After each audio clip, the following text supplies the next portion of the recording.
Hey everybody, how are y'all doing? Welcome to Something to Mark About. I hope my notice went out this time. We'll sit here and wait a few minutes and see if anybody finds us. Happy Monday. Got three of my kids that wanted to join today.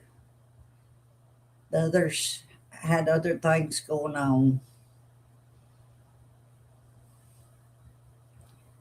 We'll just sit here and see. I didn't look to see who else is live. Um,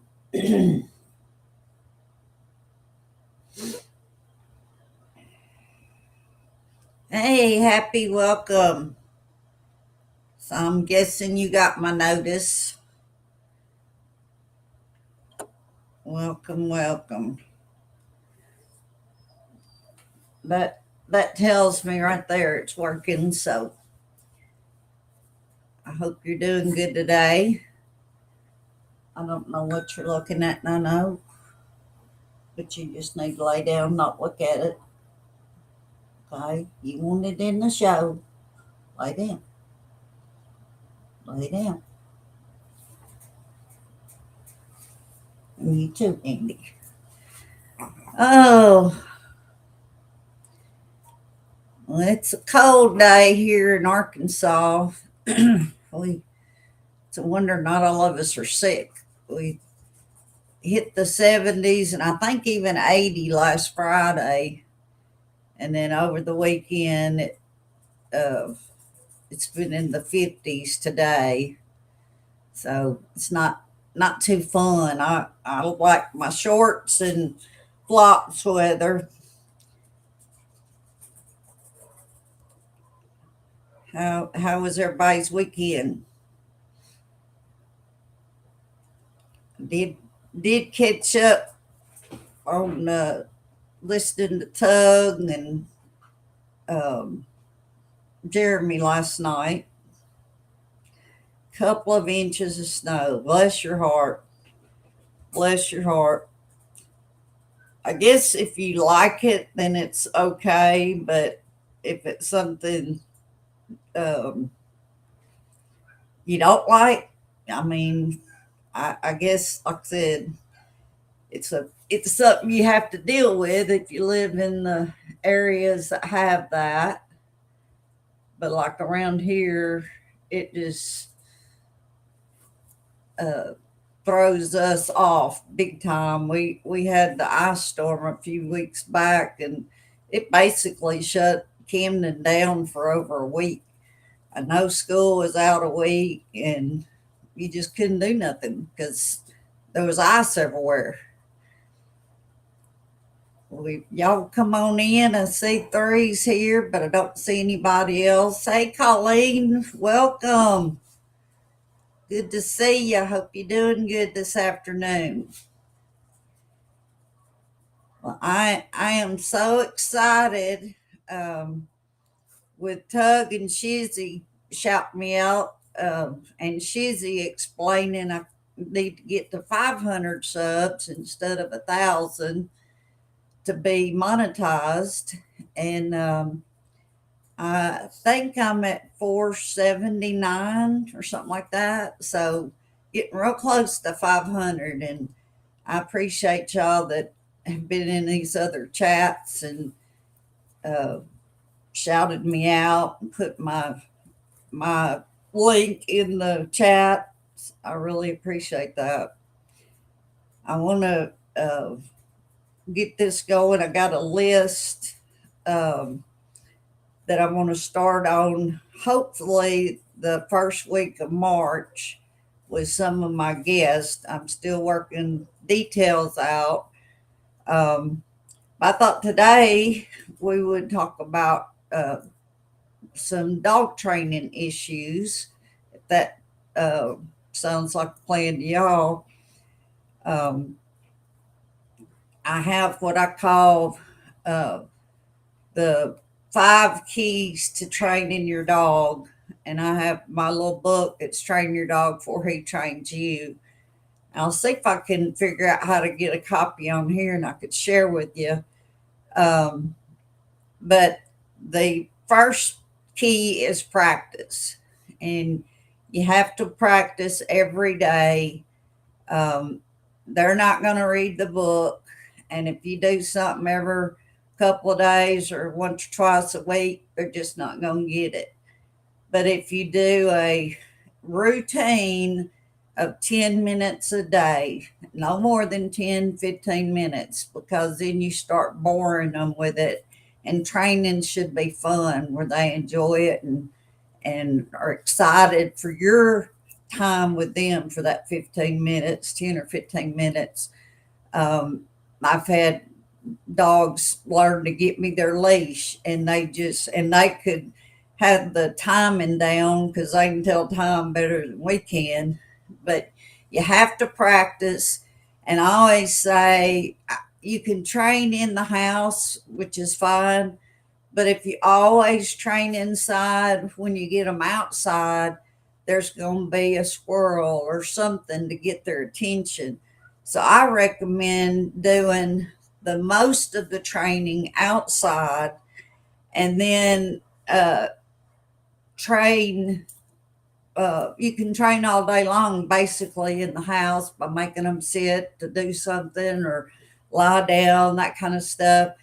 Um, and if you train outside, you want an area that is really quiet, no distractions, no other dogs, cats, kids, whatever, that you can get that 10 to 15 minutes of their attention because you have to have their attention to teach them something.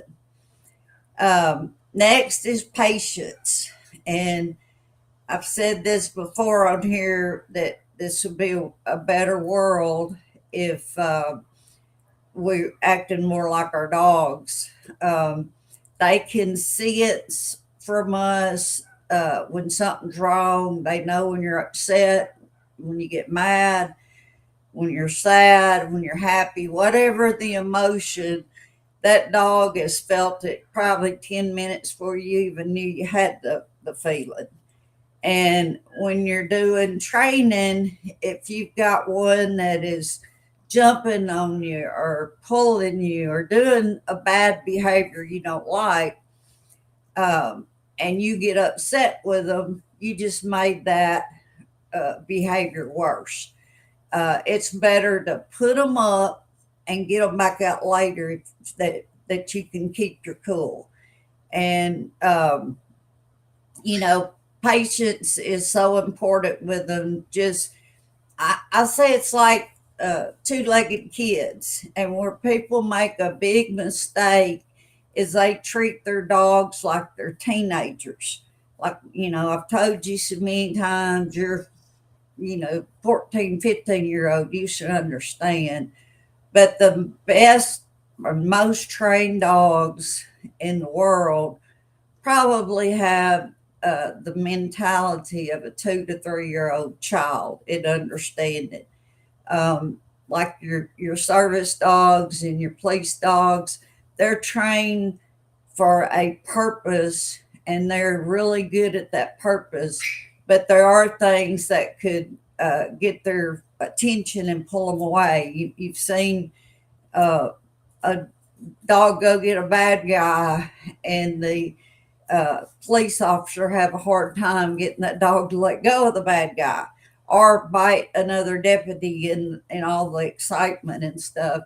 So I think that helps us to understand how, you know, how you would treat a 2 year old child compared to how you're treating your dog. And that's pretty much what it's about. It'll help you understand more their level and get on their level to so you can understand.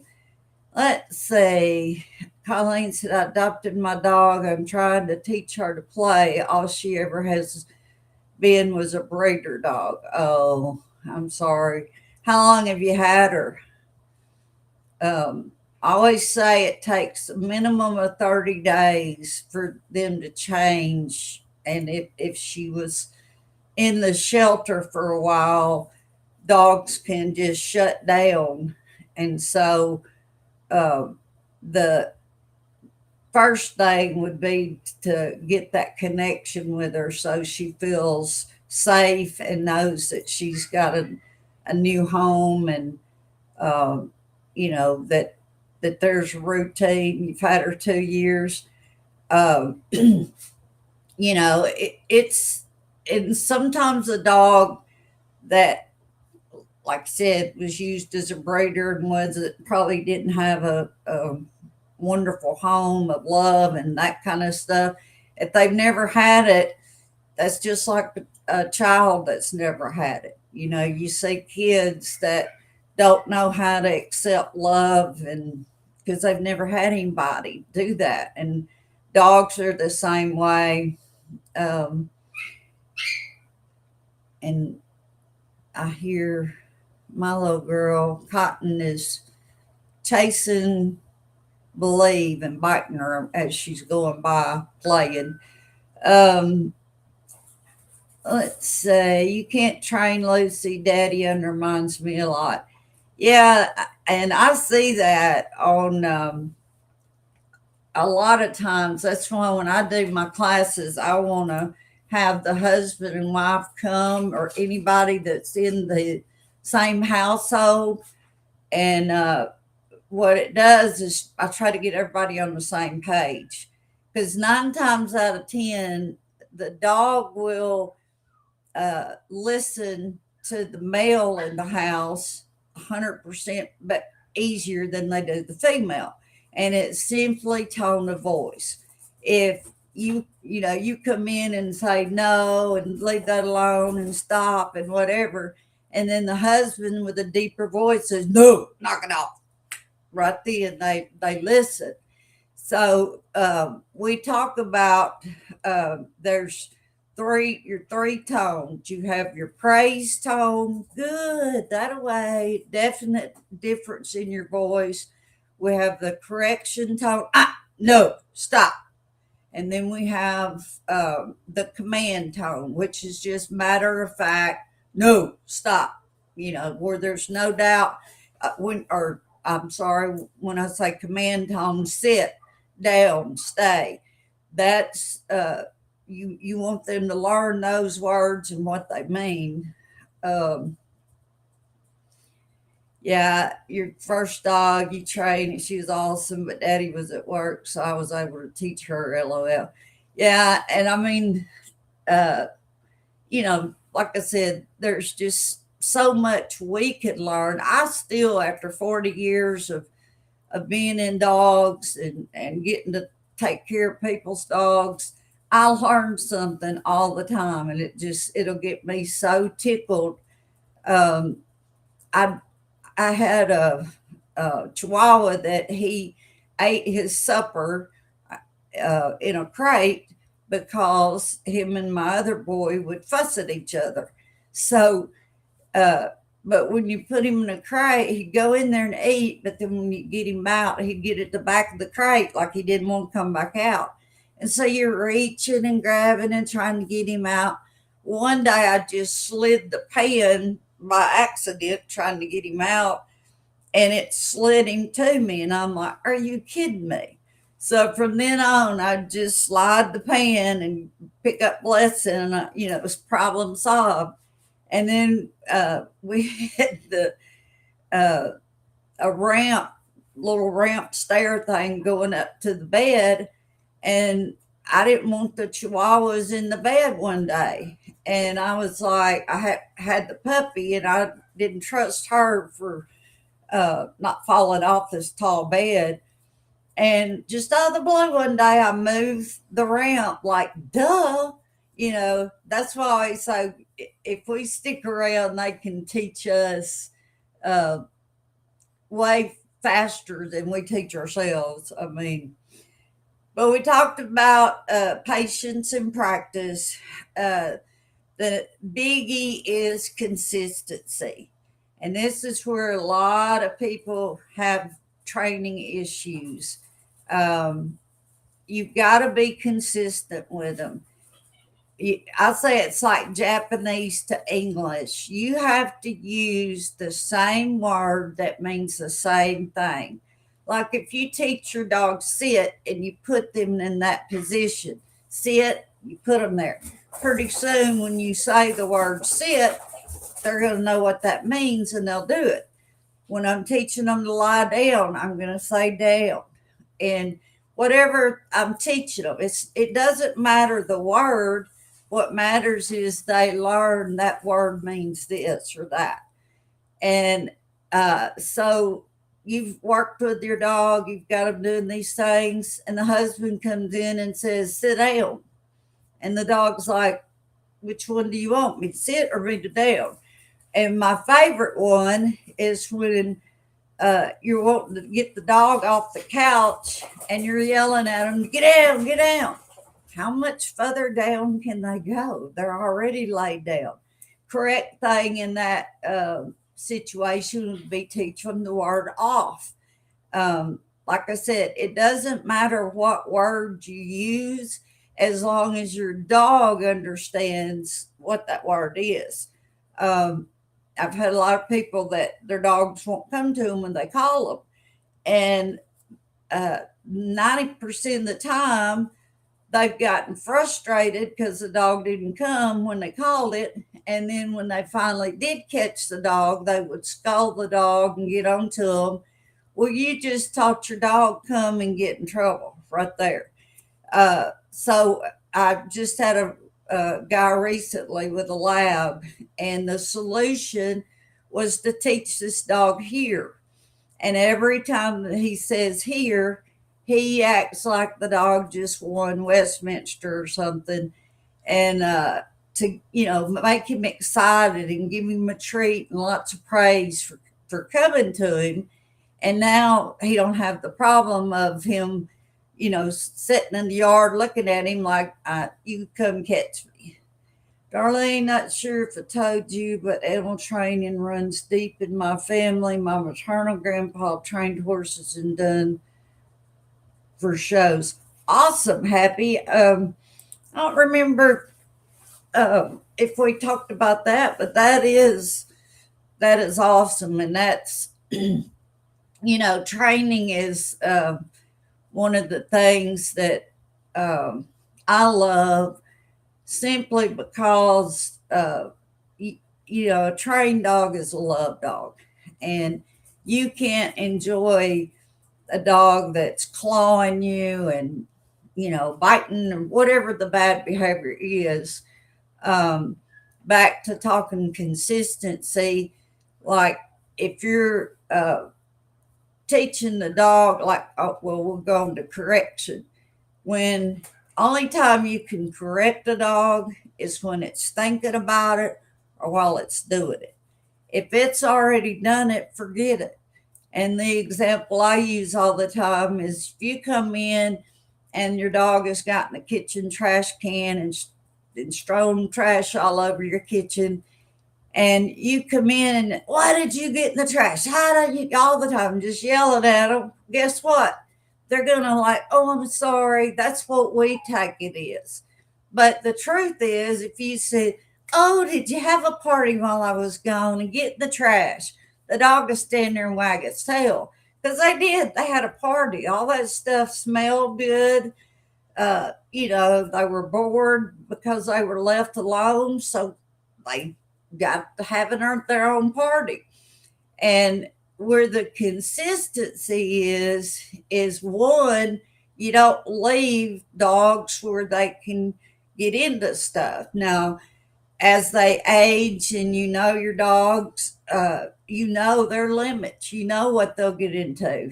Uh, People always, I call it baby proofing because even my dogs, I just try not to ever put them in a bad circumstance. Going to these hotels, uh, to dog shows, I like to lost my Kelsey. She When I got to the room, I always checked the room, under the bed, everywhere. And we were going back to the show site to help set up the show. Excuse me. And Kelsey was a puppy. She weighed a pound. She's a tiny Chihuahua puppy. And I had her with me in my jacket. So when I get back, I had left Nono and a Bandigo, and they were about probably 7 or 8 months old, bigger. And when I opened the key, had the key thing, right as I stepped in, there was this white powder on the floor. And I'm like, what's that? That wasn't there before. And I took my key card and scraped it up on a magazine and threw it away. Never thought a thing about it. And I did blame Nono. I was like, what did you find? Because that's what it looked like. She found something and chewed on it and spit it out right there at the door. Well, I feed everybody, get in the bed, and Kelsey wakes me up trying to throw up. And when I set her down on the pee pad, she cannot stand at all. So thank God I had a couple of friends that were at that same hotel, and one of them, we rushed to the emergency vet, and the vet comes back out, and she said it was Oxycontin was what my dog had been exposed to. So when I had scooped that up, just that little bit of, I guess, in the air was enough for that 1 pound puppy. And then I'm at the emergency vet 3 hours away thinking about no, and the Vandigo's still back at that room. And I get back at, 3 in the morning probably. And thank God Kelsey was okay. She slept for 17 hours. And, but I get in the bed trying to get some rest. And No is under the cover, rolling and barking, and just, she was high as a kite. And it taught me about, having to really check out these hotel rooms and move stuff, because there was a little couch thing in this room that I did not move. And I know that's where No went under there and found whatever that was. But, and any kind of, uh, oh, your grandpa was from Ireland. I'd love to see Ireland, but it's beautiful. But being consistent and making sure the word you're using, everybody else in the household uses that same word. And like I teach my dogs back, and when I go out a door, back, and they back up 2 or 3 feet when I go in and out. Um, and most of the time, a dog picks out 1 or 2 words. If you say, you want to go for a ride, if you say that over and over and you take them for a ride, they learn, hey, we're going for a ride. Usually they're picking up on 1 or 2 words, go, ride, something that clicks within the understand. I just wanted to talk about a couple of those a minute and see if y'all like that kind of stuff. Like I said, in March, I plan on adding some of my buddies from around the country to have discussions on several different topics. It'll all be dogs, I'm sure, but different topics about dogs. So, did your grandpa do like elephants and circus animals, that kind of training, or tell me a little more on the what he did? Colleen said, missed yours. I'm sorry. Grandfather was from Finland. He told us to say "Hia," and the dogs do come. Hia. Yeah, I mean, it's whatever you teach them. That word, uh, and they're so smart. I had dogs over the years, especially my Jack Russells, that you'd have to be careful spelling something in front of them because they'd learn when you spelled the word and did it. Um, Yep, peanut butter. Mine know that, or cookie, or I'm surprised they didn't get any ears up here. They're like, Mama's just talking. I'm not going to pay any attention, but um, I think the shelters would be less full if more people would train their dogs.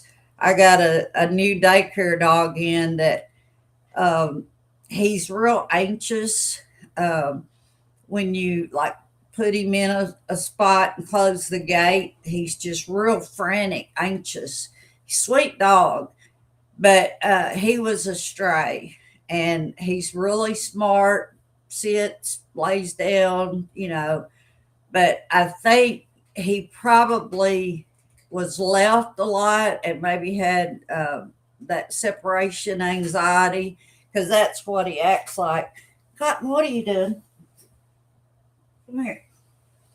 Come here, Cotton. Yeah. Oh, that was Believe doing something too. So we're down here, supposed to be staying out of trouble, but I got Believe's um, ears finally standing up. We did another taping. Of course, she's not gonna hold them up while I'm talking about it, but good. Hello, look around, welcome.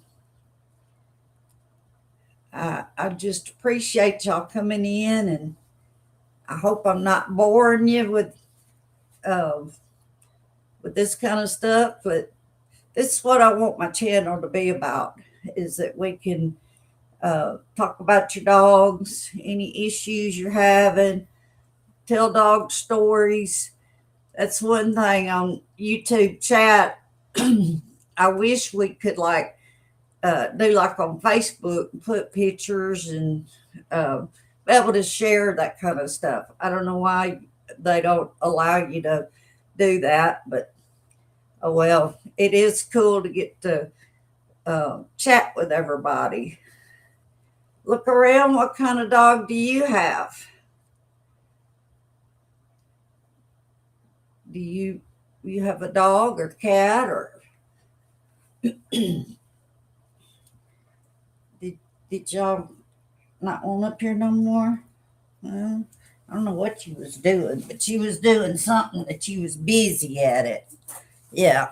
It's one of my carriers that I take to the dog shows, and they were working on that. I don't know what they were doing, but they was having a big time till I messed them up.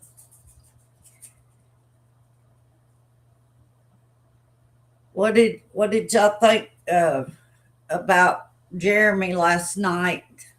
Not talking about anything uh, going on for the week recap, that kind of stuff. I was kind of shocked. I don't have dogs, but your roommate has a cat. Cool. Well, we love cats too.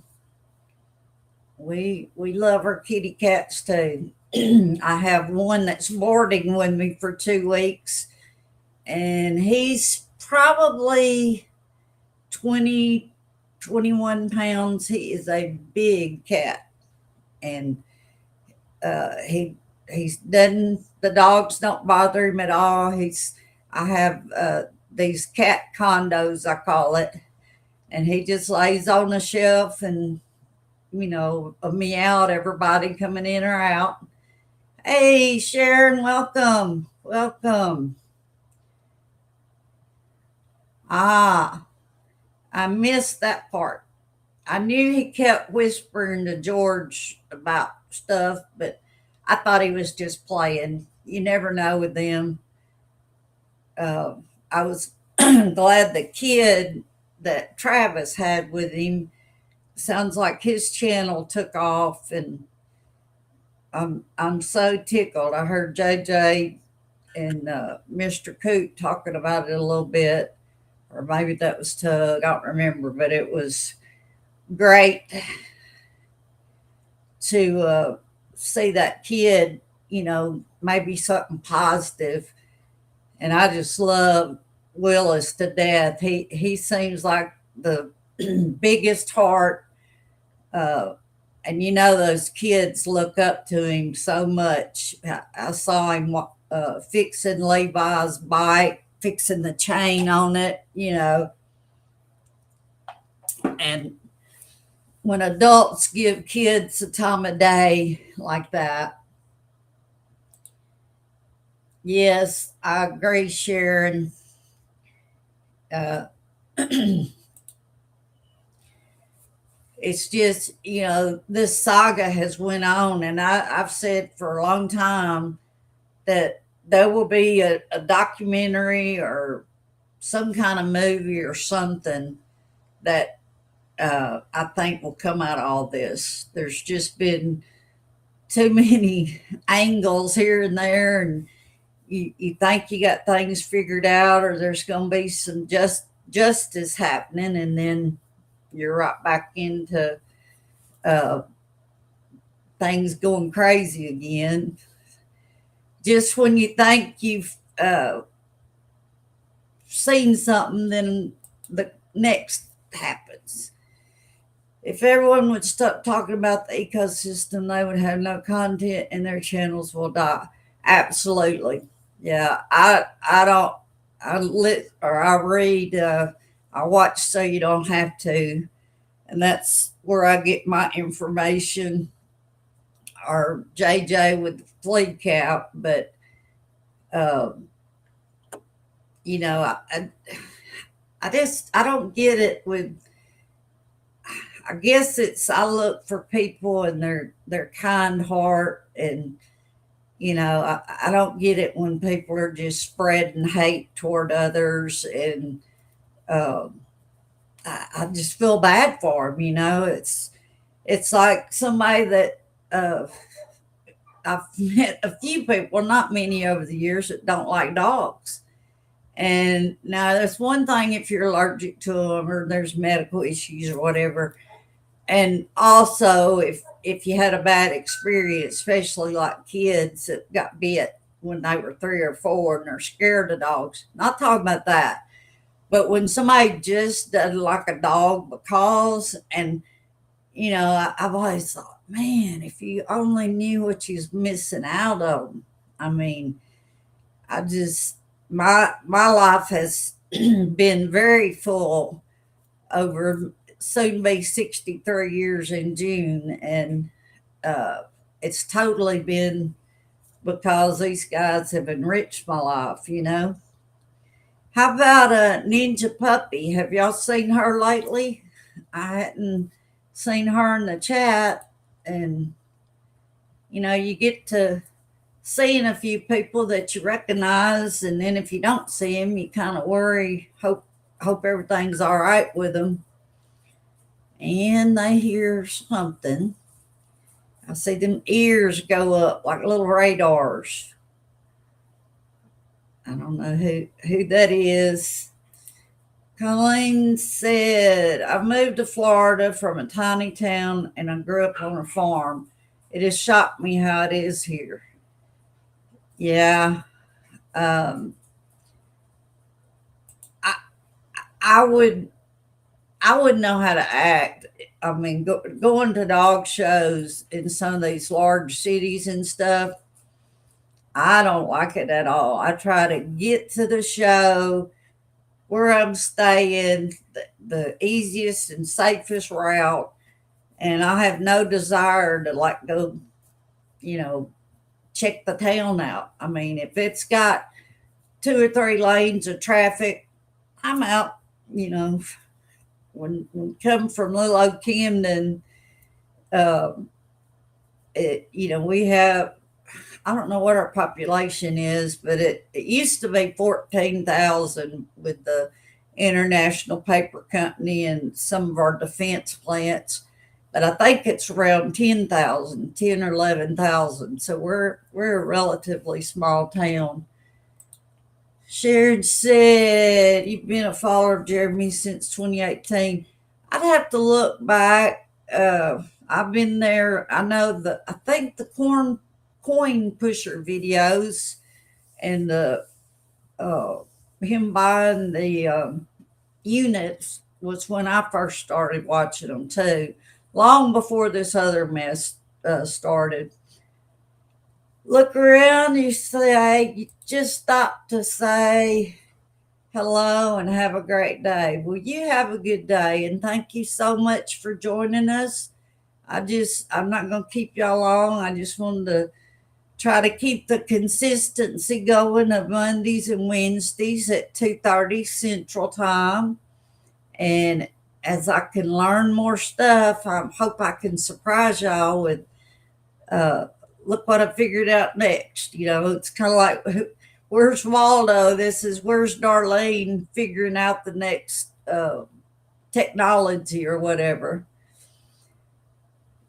Let's see. Colleen says, I think there are 265,000. Wow. What town is it, Colleen? If you don't mind, if you don't want to say, I understand. I have been to Orlando back in the 90s. They have the AKC national championships in December every year, and the top 10 dogs in each breed is invited to come to this like end of the year dog show. And I had a dachshund, smooth coat standard dachshund back in the 90s that she was number 3 in the country. So me and that dachshund, we got in my Jeep and took off, and I had no clue. It was like, I think 14-hour drive or something like that. It was a long ways.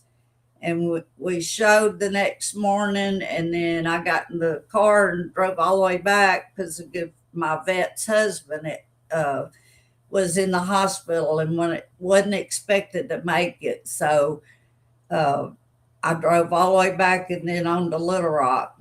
And that's my only time to Florida. Port St. Lucie. Yeah, I've heard that.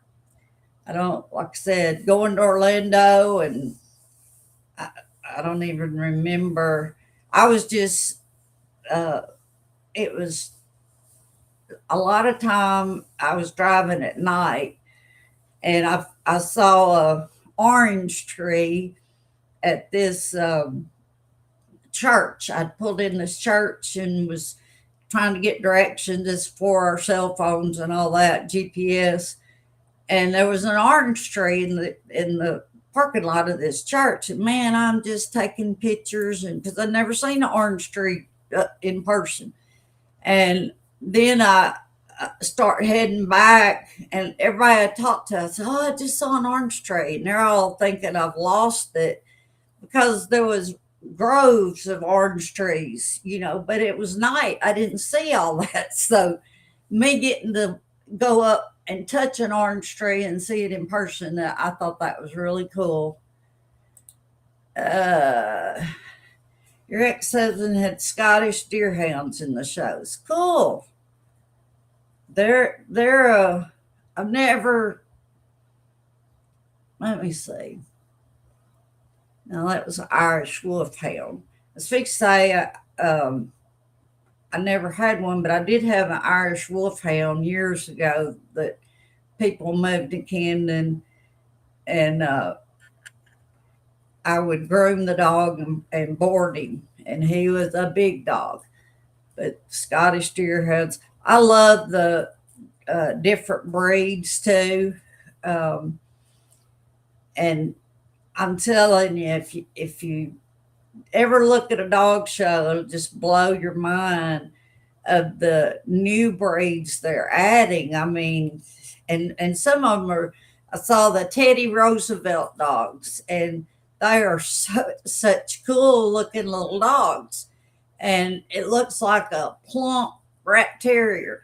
I mean, that's the best way I could describe it. You can Google the Teddy Roosevelt dog, uh, but I loved going around and seeing some of the new breeds, although it makes it harder here. His uncle had the dogs. Cool. Uh, but if you're trying to go around and um, do videos for people, and you're like, that's and then I'm like, I don't know what that is. Um, so I kept running across that problem at Texarkana shows. I'm supposed to go to Kansas City in March, a couple of weeks for my next show, but that's still kind of up in the air. That's about an 8.5 hour drive, and I I try to keep my uh, driving to around 4 to 5 hours is plenty for me. Um, but if I want to go to the show, that's closest one. Um, there's a dog show every weekend except for Christmas weekend within 300 miles of Camden. Y'all probably heard me say it's the oldest, second oldest sport next to the Kentucky Derby. Dog shows are the longest running event next to the Kentucky Derby. And if you get into showing, there's one usually within 300 miles of you every weekend. Uh, Colleen said Scottish deerhounds are more shaped like greyhounds with wolf hair. Yeah, I know what they are. I just was trying to remember uh, what I had come here before. Well, guys, I've kept y'all on here for 41 minutes, and I do appreciate you uh, joining me. I thank you for sharing my channel, telling folks we're almost to the 500 mark. I'm hoping to maybe hit that this week and just keep on going and talking dogs. But I'm going to let you go now because we'll be having daycare babies going home in about 30 minutes. So I need to get ready for that. But thank y'all, and I hope you have a great rest of the day. And remember, there's always something to bark about. Love y'all. Bye.